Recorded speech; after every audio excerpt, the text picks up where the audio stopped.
বাঙালির দিন শুরু হয় মাছ আর ভাত দিয়ে, আর শেষও হয় মাছে ভাতে। তাই তো তারা মাছে ভাতে বাঙালি। হ্যালো এভরিওয়ান, আমি পায়েল আর আপনারা দেখছেন Surtuli food and travel blogs. আজ চলে এসেছি নতুন একটা রেসিপি নিয়ে। ক্যাপসিকাম দিয়ে রুই মাছের ঝোল বা ঝাল। দারুণ সুস্বাদু, একবার খেলে বারবার বানানোর রিকোয়েস্ট আসবে। ভাত বা রুটির সাথে একদম জমে যাবে। লাঞ্চ বা ডিনার যা খুশি আপনারা এই রেসিপি দিয়ে খেতে পারেন। চলুন তাহলে রান্নাটা শুরু করা যাক। প্রথমে আমি রুই মাছের পিসগুলিকে ভালোভাবে কেটে ধুয়ে পরিষ্কার করে নিয়েছি। তারপর এর মধ্যে কিছুটা লবণ আর অল্প একটু হলুদ দিয়ে ভালোভাবে মাছগুলিকে মেখে নেব। আপনারা এর উপরে সামান্য একটু লঙ্কা গুঁড়ো দিতে পারেন, তবে আমি এখানে লঙ্কা গুঁড়ো ব্যবহার করিনি। ভালোভাবে নুন আর হলুদ দিয়ে মেখে নিয়েছি। চলুন এবার একটা পাত্রে কিছুটা জল নিয়ে নিয়েছি। এবারে আমি কিছু সবজি এই জলে ধুয়ে নেব। আমি এখানে 3টে পাকা টমেটো নিয়েছি আর একটা বড় সাইজের ক্যাপসিকাম নিয়ে ভালোভাবে ধুয়ে নিলাম। আর আমি সাথে বেশ কয়েকটি মাঝারি সাইজের পেঁয়াজও নিয়ে নিয়েছি। এই রান্নাটিতে যত বেশি পেঁয়াজ বা টমেটো ব্যবহার করবেন তত কিন্তু রান্নাটা খেতে অনেক ভালো হবে। চলুন আমি পেঁয়াজগুলোকে এই রকম সরু সরু ঝুড়ি ঝুড়ি করে কেটে নেব। বেশি পাতলা করে কাটার দরকার নেই, যেহেতু ঝাল হবে তাই পেঁয়াজগুলিকে এমন সরু করে কেটে তুলে নেব। আমি এখানে 4টে পেঁয়াজই কেটে তুলে নিয়েছি। এবার আমি টমেটোগুলোকেও একই রকমভাবে ছোট ছোট টুকরো করে কেটে নেব। টমেটো আপনি যে কোনো সাইজের কাটতে পারেন, যেহেতু টমেটোটা ঝালে দেওয়ার পর গলে যাবে, তাই যে কোনো র্যান্ডাম সাইজের আমি কেটে নিচ্ছি। এই ঝালটা কিন্তু আপনারা যে কোনো উইকেন্ডে বা যে কোনো অতিথি আসলে আপনারা বানিয়ে একবার অবশ্যই দেখবেন, খুব ভালো লাগবে আশা করছি। চলুন এবার ক্যাপসিকামটা কেটে নেওয়া যাক। ক্যাপসিকামটাকে আগে আমি মাঝখান থেকে কেটে নিয়েছি, তারপর সরু সরু করে লম্বা লম্বা করে কেটে নিচ্ছি আর মাঝের সাদা অংশটাকে বাদ দিয়ে দিলাম। এবার মাঝখান থেকে একটা করে কাট দিলেই একদম রেডি হয়ে যাবে। এরকমভাবে একটু বড় সাইজে রাখলেই কিন্তু স্বাদটা অনেকটা ভালো আসবে। এবার আমি গ্যাসে কড়াই বসিয়ে দিয়েছি, দিয়ে বেশ কিছুটা সাদা তেল দিয়ে দিলাম। তেলটা গরম হয়ে যাওয়ার পর মাছগুলোকে এক এক করে ছেড়ে দেব। একসঙ্গে সব মাছগুলো ধরলো না, তাই আমি দুবার ধরে ভেজেছি। মাছগুলোর এক পাশ ভাজা হয়ে গেলে আমি সেটাকে উল্টে দিচ্ছি। বেশি ভাজার দরকার নেই, মাছগুলো হালকা ভাজা হলেই, মানে 60% মতো ভাজা হলেই এপার ওপার তুলে নিতে হবে। বেশি ভাজলে মাছের টেস্ট একদমই ভালো লাগে না, তাই আমি মোটামুটি 60% মতো ভেজেই এইবার তুলে নিচ্ছি।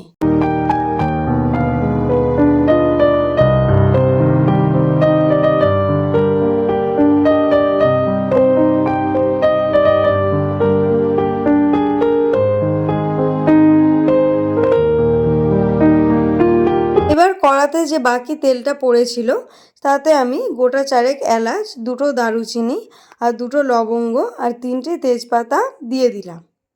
এগুলি ভালোভাবে নাড়াচাড়া করে নিয়ে এর উপরে আমি 4 থেকে 5টি যে মাঝারি সাইজের পেঁয়াজ কেটে রেখেছিলাম সেই পেঁয়াজ কুচিগুলো দিয়ে দিলাম।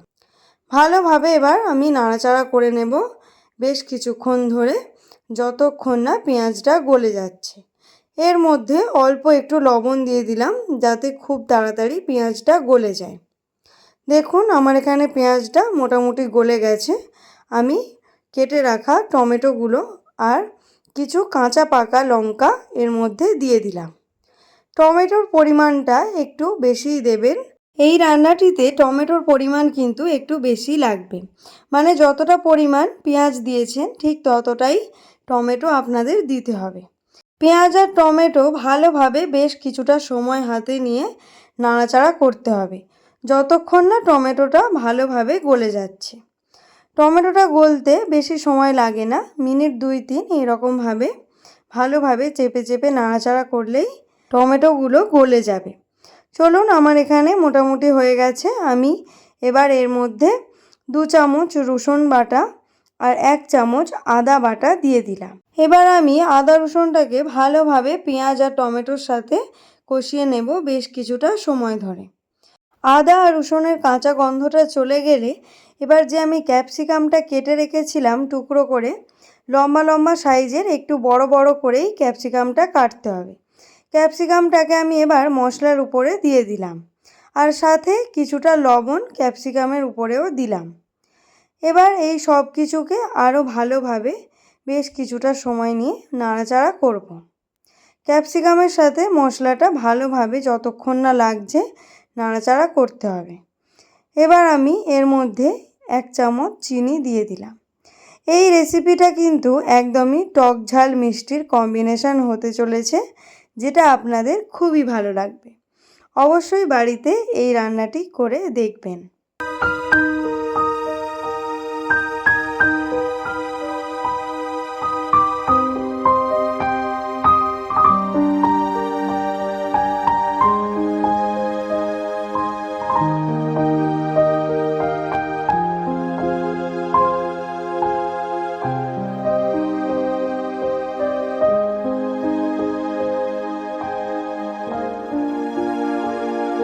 ক্যাপসিকামটা ভালোভাবে সেদ্ধ হওয়ার জন্য আমি মিনিট 5 চাপা দিয়ে রেখেছিলাম, যাতে খুব ভালোভাবে ক্যাপসিকাম সেদ্ধ হয়। এরপর আমি চাপা খুলে এর মধ্যে কিছু গুঁড়ো মশলা দিয়ে দিলাম, যেমন 1 চামচ হলুদ গুঁড়ো, 1 চামচ লাল লঙ্কার গুঁড়ো, 1 চামচ ধনে গুঁড়ো আর 1 চামচ জিরে গুঁড়ো। এই সব কিছুকে আবারও ভালোভাবে মিশিয়ে নেব। এবার আমি এর মধ্যে অল্প একটু কাশ্মীরি লঙ্কাও দিয়ে দিলাম। এই সব কিছুকে ভালোভাবে কষাতে হবে মশলার সঙ্গে, যাতে ভালোভাবে মিশে যায়। এই রান্নাটিতে ক্যাপসিকাম ভাজার একদমই প্রয়োজন নেই। কাঁচা ক্যাপসিকাম দিলে তার স্বাদটা একদম একরকমই থাকবে। চলুন এর মধ্যে আমি এবার কিছুটা টমেটো সস আর কিছুটা সয়া সস দিয়ে দেব। দিয়ে আবারও ভালোভাবে নাড়াচাড়া করে নেব বেশ কিছুটা সময় ধরে। সয়া সস আমি একটু অল্প পরিমাণেই দিলাম, আপনারা চাইলে এর চেয়ে একটু বেশিও দিতে পারেন। সয়া সসটা দিয়ে আমি ভালোভাবে আবারও কষিয়ে নিচ্ছি, এবং যতক্ষণ না মশলা থেকে তেল বেরোবে ততক্ষণ কিন্তু এইভাবে নাড়াচাড়া করতে থাকবেন। দেখুন মশলা কিন্তু একদম দানা দানা হয়ে এসেছে, এবং আমার মশলা থেকেও তেল বেরিয়ে এসেছে, মানে আমাদের মশলা একদম রেডি। চলুন এবার এর মধ্যে জল দিয়ে দিই। আমি এখানে কিছুটা গরম জল করে রেখেছিলাম, সেটাই দিয়ে দিলাম। একদম অল্প পরিমাণ আমি জল দিয়েছি, তাই খুব তাড়াতাড়ি তরকারি ফুটে উঠেছে। এবার আমি এর মধ্যে স্বাদ মতো লবণটা দিয়ে দিলাম, দিয়ে ভালোভাবে একবার নাড়াচাড়া করে দিলাম। দেখুন ক্যাপসিকাম কিন্তু একদম ঘেঁটে বা গলে যায়নি, একদম গোটা গোটা অথচ সেদ্ধ হয়ে গিয়েছে। এবার এর মধ্যে মাছগুলো এক এক করে দিয়ে দেব।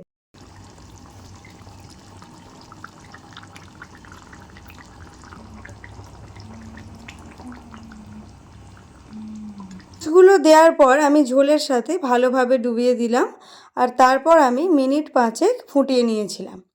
এবার এর মধ্যে আমি কিছুটা গরম মশলা দিয়ে দিলাম, আর দিয়ে দেব কিছুটা ধনেপাতা কুচি। আমার রান্না এখানে একদমই রেডি হয়ে গিয়েছে, আর কোনো মশলা আমি ব্যবহার করব না। চলুন মাছগুলো একবার মশলার সাথে ভালোভাবে মিশিয়ে নিই, আর আরও 2 মিনিট ভালোভাবে ফুটিয়ে নিই। দেখুন একদম কিন্তু রেডি হয়ে গিয়েছে। আপনারা যতটা ঝোল রাখতে চাইছেন ঠিক ততটাই জল দেবেন। আমি গ্যাস অফ করে দিয়েছি। দেখুন তরকারিটার কালার কতটা সুন্দর এসেছে, আপনারা দেখেই নিশ্চয়ই বুঝতে পারছেন। এবার একটা প্লেটে সার্ভ করে আপনাদের দেখিয়ে দিচ্ছি। রান্নাটি কিন্তু একদম গায়ে গায়ে বা মাখো মাখো হবে, যাতে করে টেস্টটা একদম অন্যরকম লাগবে।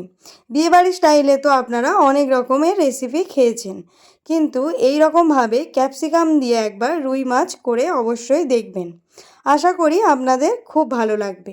রুটি, পরোটা অথবা ভাত যে কোনো সময়, ডিনার বা লাঞ্চ, অবশ্যই আপনারা এটা বাড়িতে একবার ট্রাই করে দেখবেন। আজকের মতো এই রেসিপিটি এখানেই শেষ করছি। সবাই খুব ভালো থাকবেন, সুস্থ থাকবেন। ভিডিওটি ভালো লাগলে লাইক, শেয়ার, সাবস্ক্রাইব করে পাশে থাকবেন। টাটা।